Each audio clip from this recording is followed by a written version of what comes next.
The next episode of The Commercial Break starts now. Yeah, boy! Oh, yeah, cats and kittens, welcome back to The Commercial Break. I'm Bryan Green. This is my dear friend and the co-host of this show, Kristen Joy Hoadley. Best to you, Kristen. Best to you, Bryan. Best to you out there in the podcast universe. How the hell are you? Thanks for joining us on a TCB Infomercial Tuesday. As yet another repeat customer comes to The Commercial Break, and I could not be more excited to invite our friend Joanna Hausmann. I love her. I'm back so again. happy she's back. She's one so of our much fun. first interviews. Do you remember this? Yeah, I do, because Astrid was very excited about it. Astrid turned us on to Joanna and her comedy online, and then it quickly devolved into a love affair about taqueños and cachapas and Disney. Venezuelan parties and birthday songs that last too long. And Disney, that's right, and Yes. Disney.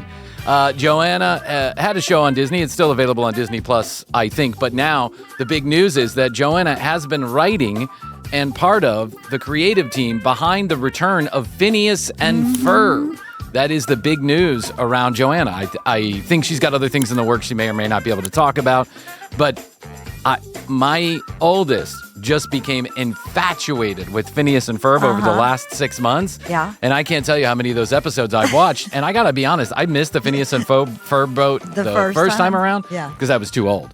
But now I'm on it. And I'm like, Yeah. Phineas and Ferb is pretty entertaining, It actually. is. I know. My favorite My episode. nephews have watched. Oh, they do? Yeah, they like it? Yeah, they love it. My favorite episode is this one where they build a roller coaster through the entire city. And it's just like, it's the kind of imagination that adults and kids can get together and go, yeah, that would be fucking cool, Yes, man. yes. Good for you, Phineas and Ferb. Do it. And now my kid he wonders how we can build a roller coaster in the backyard. And I say, nope, I already have that pool. And that's enough. That's enough money spent on 1 yard for a lifetime. That fucking pool. He's good at building things. He is. He's always building something. He's going to be something. He's going to be a Disney Imagineer, an architect, something. He's got that bug. He likes to create. Yeah. He's not into any of the, we play baseball. The kids like when I throw a wiffle ball or a softball to him, a soft ball here to them in the house, and they hit it with a little plastic bat. We like to play soccer in the hallways. Sometimes we throw the football, but when it comes to building or puzzles or writing scripts for little YouTube videos that he thinks we're making, we're really not making. I'm not letting him on YouTube. No, not yet. No, but I'll tell you what, that children's programming is where it is at. Yeah. There are many children whose parents started YouTube channels around the kids. They make a ton of money. They're making millions and millions of dollars. No, it's crazy. On Roku, there's whole channels dedicated to some of these people. And they're YouTube videos, and they're presented like television shows. Wow. And there's thousands of these videos from multiple different creators. And I think to myself, I know I have that rule about not wanting my children to be a face on the internet or part of the internet for a long time. But could I break it maybe. and ruin their lives forever? It's tempting. To make $1 million or a couple, two just doing this. So I don't know. It is tempting. That is for sure. Also, speaking of children, Joanna is a new mom. Yes. So we'll talk to her all about that. This is yet another step in the direction of this podcast just becoming one where I talk about Venezuela the entire time. So just sit back and just relax, enjoy the show, learn a little something. It's only taken me 30 years to learn about Venezuela. I'll get you up to speed quicker than that. Good, a little tutorial. Yeah, the reality is, like when we had Nacho on, when we talk about Venezuela, when we cut those clips up, sometimes on my own personal Instagram, I'll talk about observations that I have about the Venezuelan culture. Right. Shit goes haywire. It goes haywire. The Venezuelans are loyal to a fault. They love to hear about their culture. It makes them so happy. And I'm happy to bring the happiness. I really am. I'm a gringo. Absolutely. But I was born this way. Nothing I can do about it. I'm just a gringo. Nothing I can do about it. But Joanna is one of the more popular Venezuelan-Americans. And so we're happy to have her back for a second time. Is this our second or our third time with Joanna? It's the second.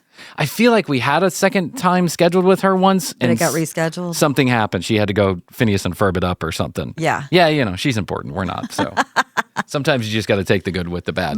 All right, so Joanna Hausmann, all the links in the show notes below to her social media. Of course, Phineas and Ferb, available on Disney+. I think there is a new season coming out soon. We'll talk to her all about it when we get her on. So let's take a short break, Krissy, and when we get back through the magic of telepodcasting, Joanna Hausmann right here in studio on that TV with us. What do you think? I think we should do it. We'll be back. And Joanna Hausmann, after a long time of denying our request to come back to the show, understandably, she finally relented. Yes, she we said, broke her "No, down. I will not say no on one more email. I have decided I'm going to return to the commercial break." Joanna, it is so good to see you again. Yes, welcome back. Oh my God. Thank you guys for relentlessly Pursuing you? Emailing me, pursuing me. I feel so wanted. And I feel like that's what I wanted at the end. I just wanted to see how much you wanted me. Well, if it isn't clear, then listen, you're married, so this is the most wanted you're ever going to feel again, outside of your children. So true. Well, I do gotta say, I wanted to come here earlier, but there was something called the birth of my child that happened. I know, so little embarrassing. thing. Yeah, of Little all the thing. excuses we have heard, Yeah. birth of child, please. People do this at home in like pools, inflatable Yes, pools that they just blow up. pop 'em Can't be out. that big of a deal. Both podcast and giving birth. Yes, They true do this story. from home. Yes, First of all, how are absolutely. you feeling? You're Yes. months away from. How old is the baby now? 2 months old? 3 months? 4 months. 4 months. She's 4 months old. Yeah, she's old now. She's wise beyond her months. No, it's been good. I mean, I think that the media, and I don't know why I'm saying the media as this abstract concept, but like every time I log on to the internet, all I hear is how bad and hard motherhood is. And to be honest with you, when I was pregnant, I was like, I don't know if this is gonna go well. Yeah. I hope I love her. And I've been so pleasantly surprised at how much joy there is and how I've enjoyed it. She is so cute. I mean, I also think she's a remarkable baby. I mean, I know I'm her mother or whatever, but I am being, just very logical in saying I do think she's the cutest thing to have ever existed. And being a mom has been sort of like a new part to play. Like a project. It's like I thought I'm not the most stereotypically motherly person, and it just came so naturally. I was like, what the hell is happening? Like, wow, biology is strong. It Like, is. Yeah. That's a You thing. don't. Would you not have considered yourself maternal before having a baby? Not at all. You Not don't at like take all. care of I'm your like, husband when he gets the flu. You don't like dote no, on I'm people. I'm like, why are you so sick? It's like, this is inconvenience for me. Such a bitch. Like, I love taking care of people, but not in a motherly way, and like I'm your equal type of way. Yeah. Not Yeah. in, like, I'm your mommy. You know? But with my baby, I'm like, oh my goodness, like it's wild how your brain gets rewired In and seconds. It's Yeah. seconds. It's like this is why there's 8 billion of us. How many are there? Yeah, there's I don't know. 8 billion. Probably 3 too many. 3 billion's too many, but there's 8 of us hanging around. Around here. I felt the same way. I mean, fatherhood, motherhood, two totally different things, but there are some comparables, right? Some comparables. You're legally and financially responsible for their well-being. But I feel the same thing. I think I've always been good with children, and I felt like it was in me somewhere, but I never had any desire to be a parent until I met Astrid. Yep. And then the second that child came out of the womb, my brain was rewired, and there's nothing else. There's nothing else in the heavens. It's like, that's it. It's her and him and my first child, and then we're going to go for it. By the 16th child, it's just second nature. You just become used to it. And you're 4 months in, I'm dealing with 4 years in, and that's a whole different animal. But I love how you're describing this. It's just pure joy. It really is. And there is a lot of difficulties in parenting, but I think overall the pluses outweigh the minuses, Sure. and I wouldn't take it back, and that's good for my children. Wait until that's they're good for my children. teenagers, Yeah, and wait then until they're talk- teenagers. let's talk again. You don't resent your children. What a blessing. Yet. Yeah, no. And it's interesting because when I when I found out I was pregnant, I was like, oh, I'm in. Like, Yeah. I don't have, like, my husband was like, I guess I got 9 months to think about this. And I'm like, oh no.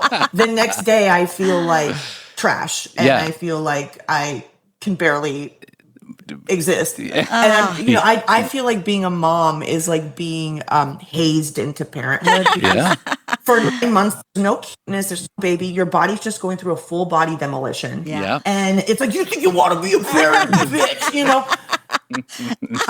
But I'm glad that you felt rewired immediately, because I think as a mom I was rewired immediately, because it was like going through the most difficult hike of your life, and then you finally get to the top, and you're like, okay, maybe it was worth it. This 9-hour hike, maybe it was. This is a beautiful view, you know. So it's been a crazy experience. For sure. It's kind of bizarre that the dumbest people in my high school are also parents. Yes. Yeah. Oh, we've been saying this for years. Yeah. That's sort of like been a relief in this process. Yeah. I'm like if they can do it. This? Can I do this? And I'm like, Brittany is doing it. So let's relax. With an I. Yeah, Brittany with an I. Yeah. Former dancer, former shoe model, Brittany can do it, then I can do it. I agree with you. I've been saying it for years. I will always probably believe this to some degree, that you need a license to get on a fucking canoe and catch a fish in your local pond, but you need zero training to be a parent. There are zero qualifications to having a child, and there are... It shows. It shows. It shows. There are some people where you're like, holy shit, I can't believe you're a parent. I know some people. I have friends that I'm questioning whether or not they should be parents, but they're already, once they're there, they're there. What are you going to do? Put them back in? I mean, so it's kind of like, you can't do anything about it. How has work been going? Because I have been dying to talk to you about Phineas and Ferb, which has quickly run up the charts in my household over the last couple of months. And I don't know how or why. I mean, Phineas and Ferb, how long has Phineas and Ferb been off? So Phineas and Ferb was off for like a decade. Yeah. And it just recently came back this year. Yeah. And Phineas and Ferb, you know, when it came out, I was like in college. So I was in that weird age that I wasn't a parent and I wasn't a kid. So I had no idea what it was about. Right.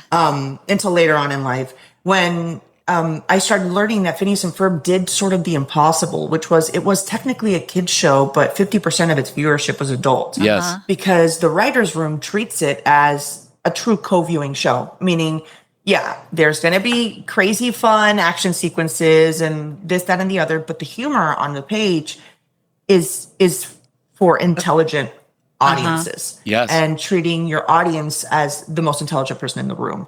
And because of that, it's been like a multi-generational hit, which is unique. Yeah. Especially unique now with streaming, where I think now shows are so specific to a particular audience that you see a fragmented viewership in the same household. You have kids watching one thing, your wife watching another thing, the dad watching another thing, you know. And this show, it sort of feels like everyone in the family actually enjoys watching it. I love Working that. on it has been crazy. It's been such an honor, honestly. Yeah. There are two shows in my house. When the kids put them on, I don't mind watching an episode. I also was I was way, at least I thought, aged out of Phineas and Ferb. So it wasn't something that it ever took hold and root in my mind. I knew of it. I knew about it, probably seen a couple minutes of an episode. But when my oldest started watching Phineas and Ferb, the other two quickly jumped on board. And then I was like, oh, I can watch this cartoon too, just as I can Bluey. So Bluey and Phineas and Ferb, those two shows, I don't mind watching an episode because I get it and it's funny, and to some degree, those jokes are for me, right? The comedy is for me. And my kids think it's funny for one reason, but I think it's funny for another reason. Big City Greens for me. Big City too, Greens is another one too. Yes. Oh, I love Big City. Yeah, it is good. It is Such good. a good show. Yeah. It is good. So how did you get involved with Phineas and Ferb? I mean, we knew you were in the Disney family, Universe. so to speak. Still waiting on that free trip to Disney World. But I knew you were in You promised. Hey, listen. I know you have Bob's phone number, and so when you get a chance, Mr. Iger is my buddy. Have you ever met Mr. Iger? I think like in passing, very briefly. In passing, it was like, oh, that's Bob, and I'm like, hello, and then he was just gone. Yeah, he Like didn't a have ghost, time. Yeah, he didn't have time for you. So how did you get involved with Phineas and Ferb? Dude, it's kind of wild how being Venezuelan is the reason. I love this. It's the reason I'm on this podcast. Yes. Isn't it funny being part of a like collapsed petrostate actually helps you in the entertainment industry? The co-creator of Phineas and Ferb, Dan Poffenmeyer, was married to a Venezuelan for many, many years. She's the mother of his children. They're still very close, even though they are divorced. But she, as a Venezuelan, would show him my videos as a way to connect. Like, oh, remember when we went to this party and you asked me about this Venezuelan tradition? And he'd watch it. And about, I don't know how many years ago, I think it was actually 10 years ago. 10 years ago, I get a message, I think it was on YouTube, and it was like, hey, my name is Dan, and I created this show called Phineas and Ferb. My wife is Venezuelan, and we'd love to have you over for arepas one day when you're in LA. And I'm shit. And I was like, this is so weird. So I like reached out, and we talked, and then I had a trip to LA the next week. Oh, and perfect. I texted him, and I was like, I'm gonna go to Pasadena to meet you and your family. And I'm in the Uber, and I'm telling the Uber driver this story, and the Uber driver's like, I'm sorry, you're going to a random man's house who claims he's this famous showrunner who you have absolutely no proof, and I'm dropping you off there. And I'm like, that's what's happening. And he was like, I am not letting you go in there by yourself. So he like waited for me actually. Oh, wow. So Dan opened the door. Nice.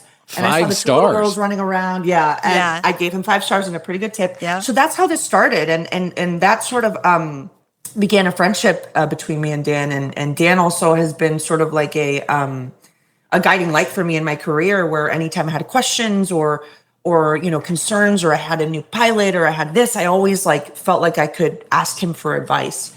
And then, years later, I was able to join this writer's room. And it's been one of my favorite, I think, professional experiences ever. Oh, That is amazing. It is part of the reason why you're here. So it's part of the reason why we connected, right? Because my wife showed me your videos, right? And I was like, that's so interesting. funny. She's funny. She should come on.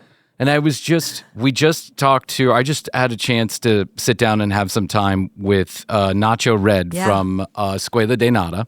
And of course, we had a very long conversation. And the reason why he's on the show is because my brother-in-law introduced me to EDN, right? So, and there's a whole network. There's no interactions. There's no level of engagement that we get like when we talk about Venezuela. It is crazy how the Venezuelans are so loyal and willing to cheer anybody on who's willing to cheer them on.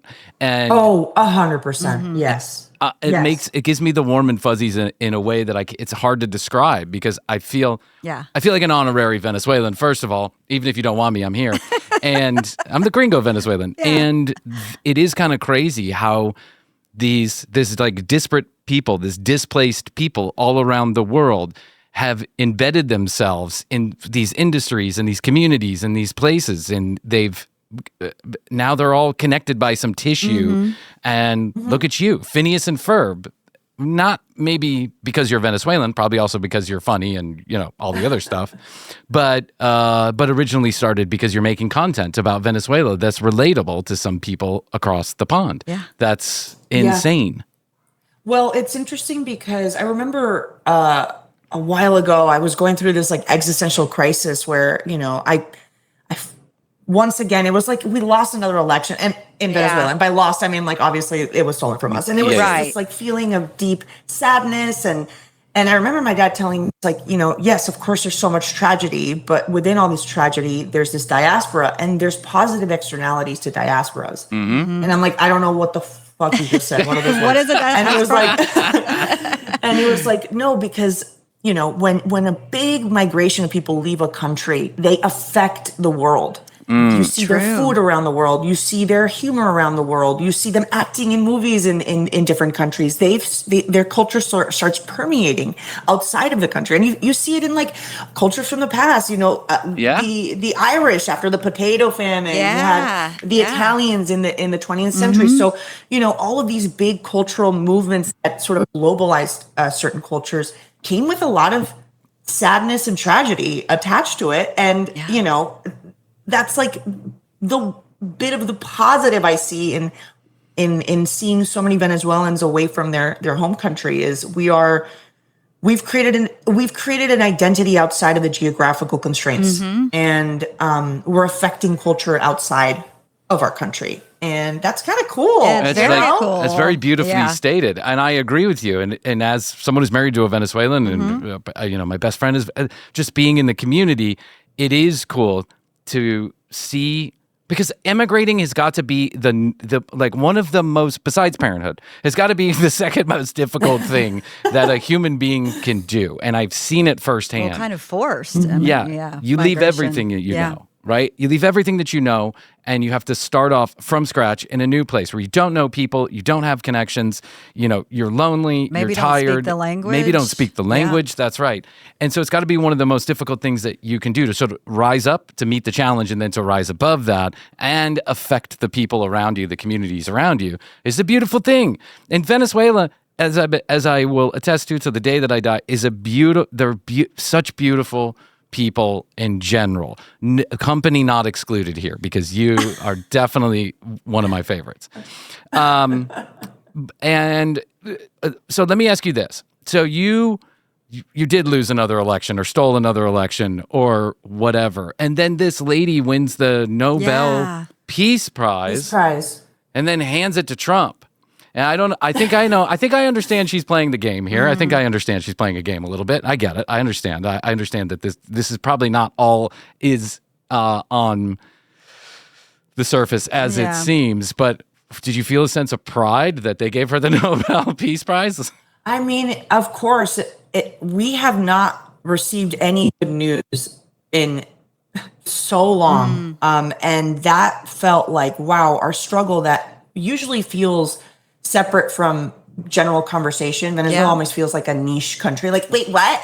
Venezuela? That sounds beautiful. Like, they don't understand. Like, and understandably so. It's not on the front of everyone's mind. But it felt like we were a global topic. And it felt like our struggle and our pain was a global topic. And I was so happy to see Maria Corina Machado and she's the one person peacefully trying to enact change in a dictatorship. And, I got a lot of messages from my American friends being like, what the fuck? Like, this woman shouldn't have done this. Like, this is ridiculous. And I'm like, listen, I don't have the privilege of getting picky here. Right. I agree with you. I'd love to have the privilege. Yeah. I'd love that. I'd love to be like, I don't like that she said this one thing one time. I don't have that privilege. She's our one and only hope. And I know she's strategic and she's playing. She's being strategic. A long game. Yeah.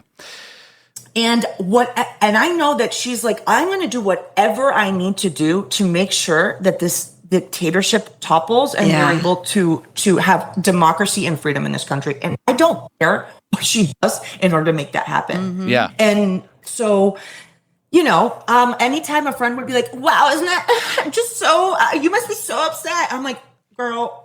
There are so many other things to be upset about. I think I'm upset with the fact that my family lost their country and basically, scattered across the world. So many of my cousins and aunts and uncles have to start from scratch and are still struggling. And that's who I'm thinking of when these things, it's real life for me. It's not ideology, and it's not, parsing through what is morally right and morally wrong in every aspect. I don't have the time and I don't have the bandwidth. I'm like, this is our one hope. Yeah. And that's it. That's so true. Let's see what happens. I agree with you. And I think this is like, if I may, I think it's right-headed thinking that you have, because there are so many other things to be concerned about. And I think she is There's a reason why she got the Nobel Peace Prize. There's a reason why she probably won an election. There's a reason why so many people are looking to her. She has a head on her shoulders, and she understands globally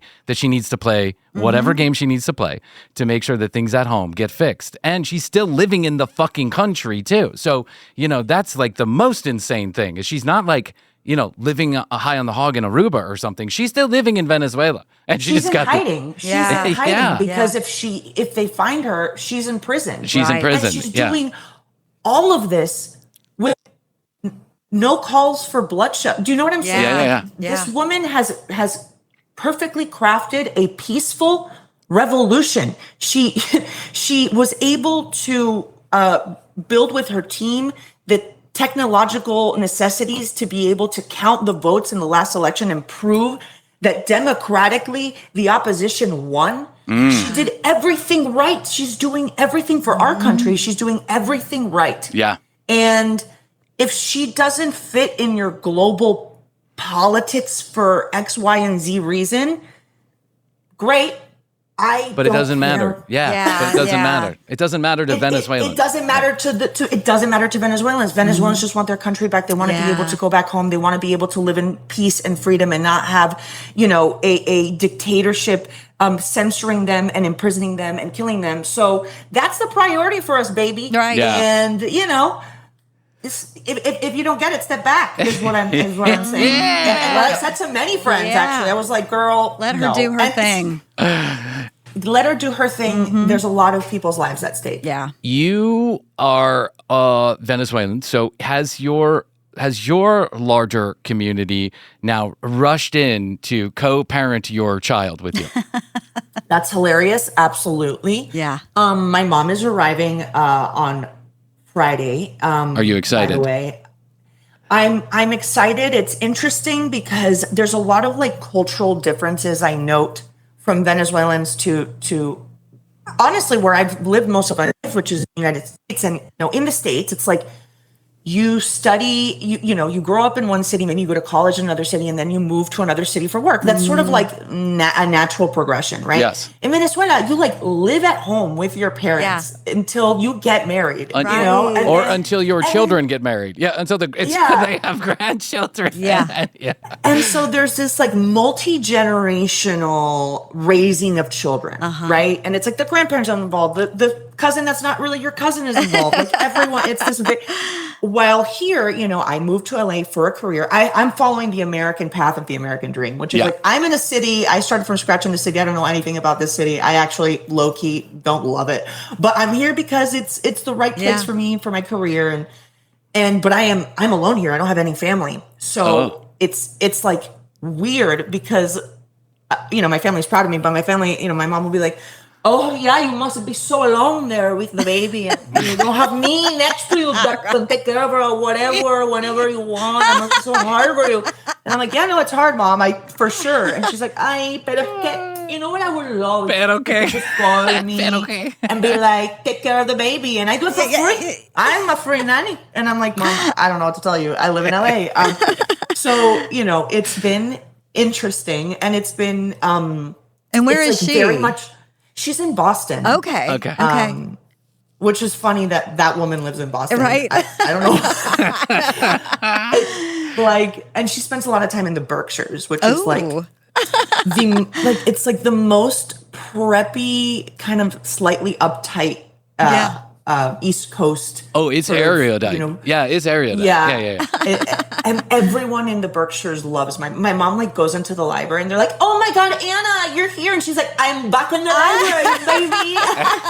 I love this, picturing her in the Berkshires. She knows everyone. She knows everyone in every market. But, the point is that it's there's community, sort of Latin culture is very much about community. And my mom has built community everywhere she's gone as a way to sort of mimic what she has back home. And, here I would love to have a bigger community to raise my kid, and I'm building it through friendships and all this stuff. But man, do you know how much I'd love to have my 75 family members driving distance from me? Yeah. Yes. That would be nice. I'd have 17 kids. I'd be like, that's fine. You take this one. Right. There is nothing I love more than when Astrid's parents come to the house because they are so good with my children. I believe they are the second parents of my children. Like, God forbid, fiery plane crash, the whole 9 yards. I want them, not my parents, because first of all, my parents are a little bit older, but they're Irish Catholic, and it's like check in, check out, punch in, punch out. Oh, interesting. My brothers live within a 20-mile radius of here. It's really, honestly, it's like a magic trick to get them to show up for more than 15 minutes to my house because it's just the Irish Catholic way. Yeah. It's not because they're bad people. It's because they have no fucking clue. They don't, what? We're supposed to do what? Be uncle? It's like, it's just something that doesn't come natural to them. Is it because Irish Catholics have like 17 kids each and they're like, I don't have time for cousins? Yeah, I honestly. But I don't know the Catholic thing because I grew up in an Italian family. And it was Italian Catholics are different than my Irish grandparents Catholics. were my second parents. Yeah. Maybe it's just my family. Maybe my family just are child haters. They just hate children. I don't know. None of them have kids either. So that's another thing is when you don't have children, you don't know how to parent. You don't know how to parent default. Like I walk into a household and there's other children in the room. I am now another parent in the room. Yeah. So I know how I know how to, and I'm not afraid to also be the another parent in the room. Hey, don't do that, Billy. Who are you? Fuck you, Billy. Sit down. Yes. Stop setting I'm a shit on parent. fire. Yeah, stop biting the cat, right? Because I'm a parent, and I forever will be. My brothers, they don't know that, and I think like in a Venezuelan community, everyone's parenting everybody, so it Right. kind of comes natural. But in my family, we're all very isolated, and so when they come into a room, they don't know. They're not parenting my kids. They're like, maybe they'll throw them across the room or, give them a sip of whiskey. But Right, besides yeah. that, it's not, it's a little weird. When my in-laws come, I fucking love it. Oh, yeah. Besides the fact, And Gustavo. my brother-in-law, he's another parent. He just walks in. He doesn't have kids, but he knows it. Also, he's 7 foot tall. Yeah, he's so. 7 foot tall, so he's scary. Yeah. I love it when they come, and it's just like such a good. They have a good time. The kids are always laughing and joking. I have another set of eyeballs in the room, and besides hearing "ay, Bryan" from my father-in-law a lot. And he mumbles under his breath about me. Besides that, I think everything's good. So you need your mom to come. Is she staying for a long period of time? Are you going to allow her to be here for many, many months? Yeah. I mean, I did tell her she can't stay in my house because we just don't have the space. So, when she has her space, I think it's the perfect mix. And yeah, I'm like curious to see because I don't know what happens with grandparents. I think grandparents have the privilege of perspective of knowing that what you stress over isn't necessary. And like, truthfully, the most probable thing is that your kid's going to be fine. Yes. Yeah. But when you're in it, you don't know that, Yes. right? So, Yes. my baby cries like at 6 p.m. every day, but we have to wait a little bit before we feed her. So like inevitably we have to soothe her, but she cried. And my mom's like, you are torturing the baby.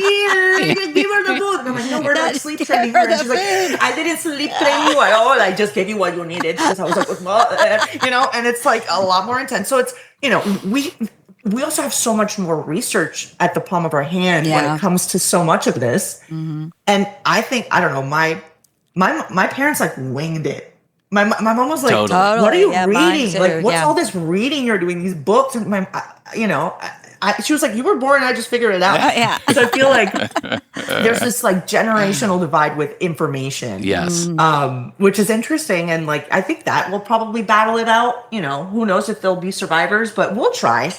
You'll do your You'll be best. okay. You guys will figure it out. There is this need, I think. I've always said that one of the great joys of my life is watching my father grandparent my children, because I think he has the benefit of hindsight, and he understands. Yeah. Maybe I always didn't get it right with my own kids, so I'm not going to And miss. he's retired. He's less Yeah, stressed. he's less stressed. Yeah, He doesn't, and he's not it's kind of financially like- responsible for Right. them. And I'm not, smoking weed in the backyard. The grandkids haven't gotten to smoking weed yet, so it's like. But I feel like it's one of the great joys of my life is getting to watch my dad be a grandparent to my children. It's a beautiful thing to me, especially when I see them connecting. And they're not my dad's not spending days on end at my house taking care of the kids. But when it does happen, when they do get to connect, I think it's really beautiful. But I also understand he raised children in a totally different universe than I'm raising children. You're right. We have too much information on our. How many times have you called your pediatrician? I a lot. But yeah, me too. I decided to do something during my pregnancy, which was I don't want to know. I don't want to know. I don't want to know. Like people would be like, are you like doing the birthing classes? And I was like, I did one birthing class and I was like, I don't want to know more. Yeah.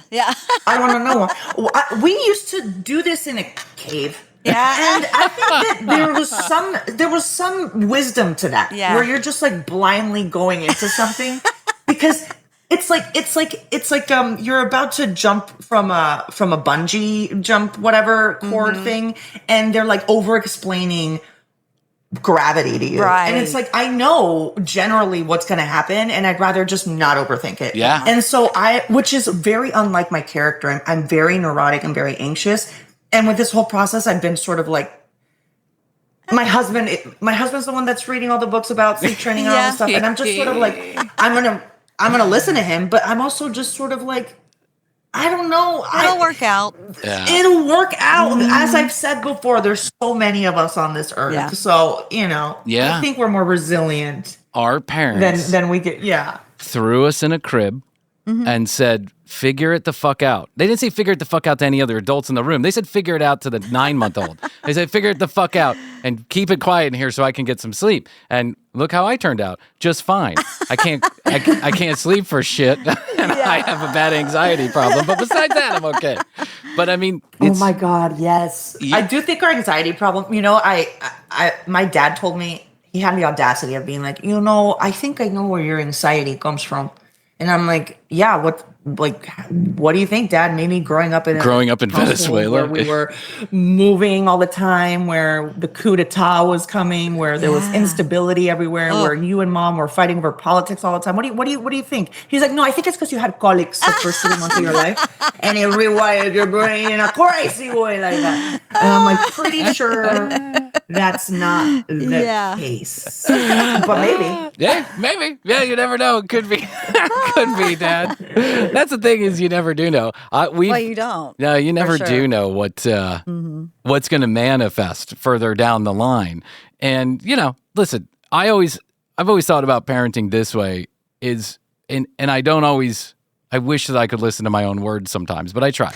Is that they're already cooked. They're already fully baked. The personalities are in there. Their destinies in there. Their abilities or not abilities, the things they could do well or not well, is already in there. All I have to do is just make sure that they don't, set themselves on fire or drive the car through the front door. And if I can do that and generally get them through okay, then then everything, I'll have done my job.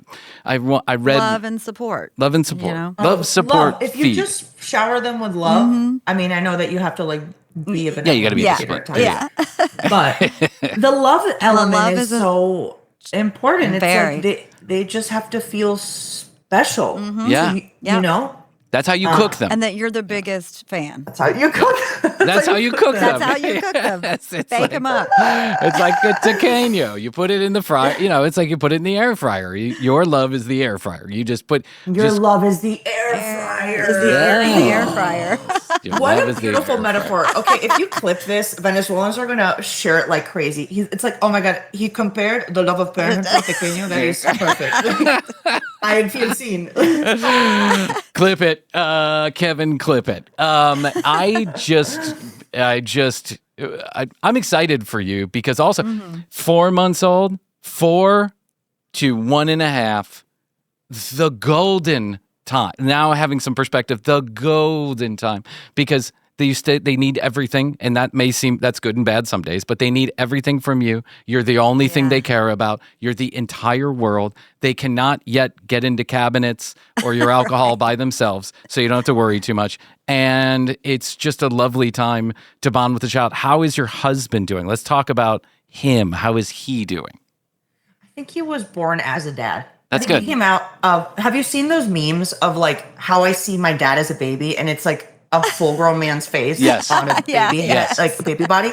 I feel like when my daughter says that, she's going to be right. I think this man was like programmed for parenthood and fatherhood, and so he's doing great. Nice. He is, he's like a little bit OCD, and he likes, the ounces and the schedule and the timing, and he has like his little spreadsheets of information. So I feel like he's like built for it.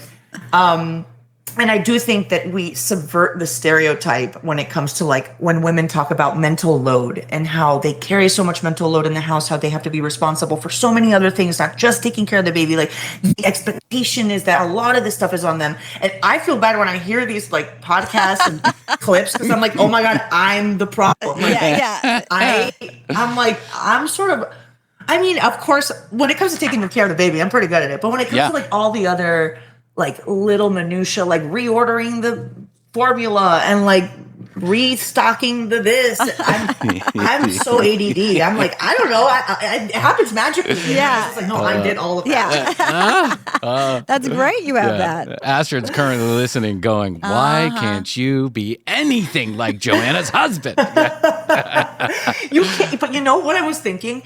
If my husband was married to someone like him, they would die. There would be fights. Yeah. They'd be fights. like, why did you didn't do it? Yeah. Right. You didn't order the right color. You didn't do that right. Yeah. You left it, but I told you I wanted this and instead of that, and I'm just like, whatever you want, man, I'm good. Yeah. That's me. That's me with Astrid. Yeah. I'm like you. Yeah. I play that role in the family too. I'm like, I don't worry because I know Astrid's worrying, and two of us worrying isn't going to help the situation. So, like, Halloween's coming around, the baskets and the kids and the dresses and the Halloween costumes. What are we going to do and how are we going to do it? It's already handled. It shows up by Amazon and it's already handled. And the kids are walking around with their costumes. And I'm like, oh, you're going to be R2-D2 this year. Cool, dude. Yeah. And meanwhile, Astrid's like, we've been talking about this for 6 weeks. And I was like, we did? Well, thanks for that.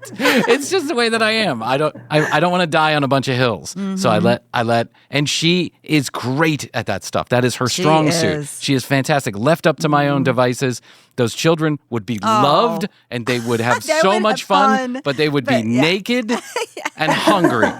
And probably hair tangled, not know how to read. Yeah. Dreadlocks. Lord of the Flies. We'd be growing up in a commune. Let me ask you this: you said you're not loving LA. Well, listen. Or is it like a double-edged sword? It's a double-edged sword. Like I maybe one of the reasons I don't love LA is how much I love New York. Like it's like trying to date someone wonderful new, but you're still in love with your ex. Yeah. It's like my heart's somewhere else, and that's not LA's fault necessarily. LA is very different from New York. I always say that like New York is like someone who was born ugly and had to build a personality and a sense of style. And LA was born hot. Beautiful. LA is so hot. Yeah. It's beautiful, but then like the architecture's not great. It's not well thought out as a city. It's sort of a mess, but like, the nature's spectacular. Yeah. So it's just getting used to something that's like vastly different while my heart's somewhere else. And it's just a quirky interest. It's also a city that's difficult to get to know. It's like an introvert. Yeah, it is. Yeah. It's an introverted city. New York is an extrovert. New York's like, hey, I'm being big. Hey, Trump Tower, like, Central Park. Come on down, eat some food. Yeah. LA's like, hey, welcome. I don't know where I even am. Just drive around aimlessly. Right. Maybe you should call San Fernando Valley. Maybe they'll know. Yeah, thanks. But there's a lot of magical parts of LA, and it is a very interesting city. It just takes a lot of effort to get to know. That's true. So I'm starting to have feelings for LA. It's growing on you. Okay, so Phineas and Ferb, you are now in the writer's room. Do you also have producer credits on Phineas and Ferb? Not on Phineas and Ferb. I'm working on other stuff that you'll tell us the day before, right? Yeah. But let me tell you, being a staff writer, oh my God, how fun. I bet. I can imagine. It's so fun. It is so fun to show up and just be like, my job is to write and to make Laugh. a joke funnier and to just, like, I love producing and I love that side of things, of course. But there's something really liberating of being like, oh, my job is actually limiting it makes me be able to be a little bit more creative. Yeah. So that's been fun. And, you know, producing other stuff on the side is like, oh, right. There's like other things have to happen for things to be on a screen that aren't just like, what if the goat is wearing a tutu? Right. No, there's a freedom in that. Yeah. Like, wait, we got to get a distribution deal, and I got to get the color artist paid. Budgets. It's like, oh God, this actor we cast isn't the right voice. We gotta recast. Oh my God, we already have the footage back from overseas, which means we have ADR everything. It's like there's so many elements, and you know, cartoons in particular, like live action, of course, but cartoons in particular, every millisecond takes so much effort. It takes so many people, so many cooks in the kitchen. There's even people called timers. I don't even know what they do, but I think they time, okay? And the timers like time something. Like there's someone for every element. Like there's no background without someone painting it. There's no, spoon without someone ideating what a spoon looks like in this world. So it's so much creative input in such a short period of time. Are you seeing anything to do with AI? Like, is that a thing? Do you see it being a thing down the road? What? Yeah, it's like a fear that's looming over us at all times. Right, unknown. It's the unknown. I mean, I'm also of the opinion that when every technological advances happen, there's been fear, and there has to be adjustment in society. For sure. We talked about that. Yeah. And so and ultimately you become more efficient. I'm hoping and I'm hopeful that AI is going to help us make more things quicker. But I don't foresee the human element being something that we can take away from art. Yeah. And take away from podcasts like these. If someone's like, that there's a podcast that can be perfectly crafted for you with fake people, I'd be like, I don't want to listen to that. Yeah, exactly. What's the human experience if it's just crafted around me? Right. Well, I also I agree with you, and I think human creativity is the one thing. And if you talk to people, or if you listen to people who are in the world of AI, human creativity and some of our logic just may be a generation 2, 3, 4 away from being something you can replicate with any degree of like accuracy. It's just it's our X factor. It's our umami. It's the thing that we have that makes us human.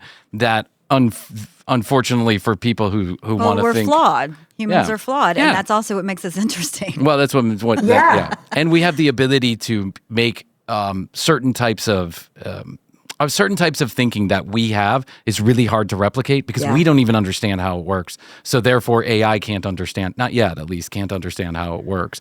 Also, when you see something and someone made it, it inherently affects the way that you perceive it. Agreed. That's true. You connect. If I am told you connect, if I know that this is not made by a person, my brain automatically disengages. I'm not interested. Right. Yeah. Right. I see AI on social media, and it's getting better at looking real, but at least for right now, a lot of it is flag tagged or people identify it as AI. I just don't have a lot of respect for it, right? And so, we use AI here at the show. It makes little songs for us, but I write all the lyrics. I just get it to play an instrument, right? And that's because I don't have a full band. I'm not Jimmy Kimmel. I can't just put a full band in the back of my thing. So it's a tool. It's a tool. It helps, right? It helps me be more creative. And if I look at it that way, I don't have any problem with it. But is it going to replace me? I'm sure that you could make a show funnier than ours, better than ours for you with my voice through AI. Yeah, you're right. It would be weird. Why would you want to listen to that? Yeah. Why would you want to listen to it? It's like, I want to be in a simulation. Yes. No, I'm already in a simulation. I don't want to be in another one. That's double secret probation, and that doesn't exist. Okay, Joanna, I love you so much. I know I know it's taken us a long time to get to number 2, but I hope it doesn't take us a long time to get to number 3 because I really enjoy talking it's to so you. fun. You were one of our favorites the Yeah. first time. You haven't ruined that by coming on the second time. So, sometimes You've held your place. you held your place. I mean, I was like, do they really want me? Wow, I made them work for it. And now I got to prove I'm not a waste of time. I'm like, well, will she be better than Nacho? We'll have to see. But I have to say, I still hold you close to my heart. So You never forget your first. Well, me and Nacho can, I mean, I was first, and Yeah. Nacho and I, we can fight about it. yeah, you guys get in the comment section and fight about it. Do you know Nacho? Do you listen to EDN? I do. Yeah. I do know Nacho. I met him many years ago. And yeah, I've just followed his career. It's like one of those. It's like when you go to high school with someone, and then you see them parallel succeed, and it's like, oh my god, I know that guy. But I don't know him that well, but almost like living similar experiences, exiting the country and sort of finding your footing has been really wonderful to see. Yeah, he's done great. Yeah, there's a few podcasters I know them from 25 years ago, and I don't speak to them on a regular basis at all. But I watch their career and I go, I know them, and they did it. They did something very similar. I cheer them on, unless they make more money than us. Then I don't cheer them on. Then I say, Then you're like, get out of here. You owe me money. Yeah. Joanna Hausmann is currently writing for Phineas and Ferb. I'm sorry, because I'm old and my brain farts. The name of the other show that you have on Disney Plus. Oh yeah, Hamster and Gretel. Hamster and Gretel. Yes. Yeah. I don't know what I wanted to call it, like John and Apple or something. I don't know what I was thinking. I mean, Squirrel and Apple. Maybe if it was renamed, they wouldn't have canceled it. So But it's still on Disney Plus, right? it's still on Disney Plus. Yeah. Okay. It lives well, on. Go watch it. Do you get royalties from Hamster and Gretel if I watch it? Fun fact, I don't. Unless okay. my voice is in it. Unless my voice is in Okay. it. In which case, we watch all of them. Yes, 'cause I let's don't go ahead and remember watch what them all. episodes. We'll put it on in the Watch background episode and just let it play. watch episode 13, minute 4 through 6, so that Joanna can get a check, and then fuck the rest of it. Who cares about those other people? Hamster and No Gretel. one cares. No, I'm kidding. Of course. Bob. Settle down. The Polynesian for a week park hopper tickets. That's all I want, Bob. Right. So talk to Joanna. Set it up. Say, Joanna, you just say, Bob, I know a needy family. I know a needy podcaster who wants to come down to Disney. I'm sure he'll listen. I'm going to email him. I'm going to Slack him. I'll Slack him. Yeah. I wonder if you. I'm gonna Slack him. I wonder, but here's the thing. You working for Disney is going to end up being the best thing in the world to your children. Oh. Yeah. If you continue to work for Disney. Yeah. We'll see.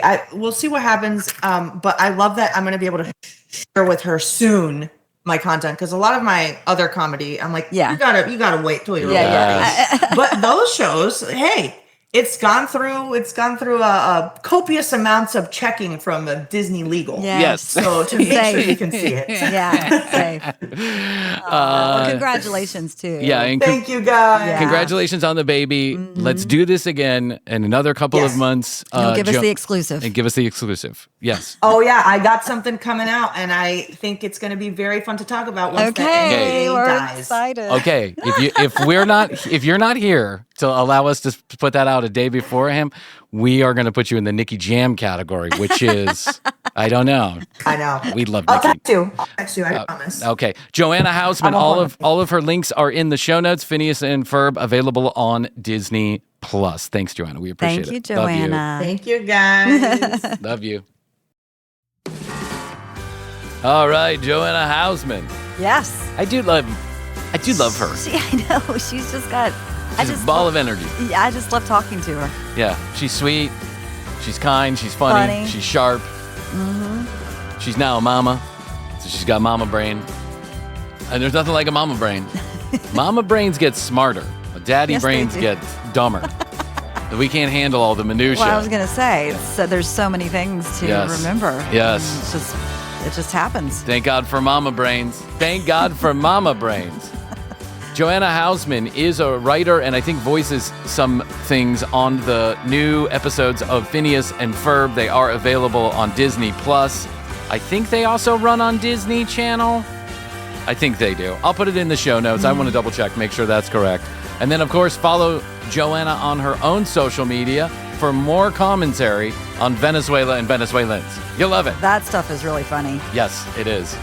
She took an idea that she didn't take my idea. She presented an idea that I also had, which was the differences between the two birthday songs. Oh, yeah. If you've ever heard a Venezuelan birthday song, you'll know it because you'll have to have breakfast, lunch, and dinner while they're doing the Venezuelan birthday song. It's long. It's 6 hours long. It's the craziest thing you've ever heard. And I like their celebration of birthdays. I do. They get very excited. Me too. Very excited. Yeah, you do too. Yep. But I'm Irish. We just, we bang ourselves with a pot. Stop growing old. We're born with original sin. There's got to be an Irish jig for birthdays. I'm sure there is. But since I'm not really Irish, since I just say that, but my family's been here for 100 years, Yeah. All right, 212-433-3TCB, 212-433-3822. Questions, comments, concerns, content ideas. We do take them all right there. Make sure to follow us on Instagram at The Commercial Break so that you can get informed about when Krissy and I go live on Twitch, YouTube, maybe TikTok and Instagram. We'll see if we can figure it out. YouTube.com/The Commercial Break is the place where you can find all of the video the same day it airs here on the audio, including this episode, and tcbpodcast.com for more information about the show and your free sticker. Okay, Krissy, that's all I can do for now. I think so. I'll tell you that I love you. And I love you. Best to you. Best to and you. best to you out there in the podcast universe. Until next time, Krissy and I will say, we do say, and we must say, Goodbye.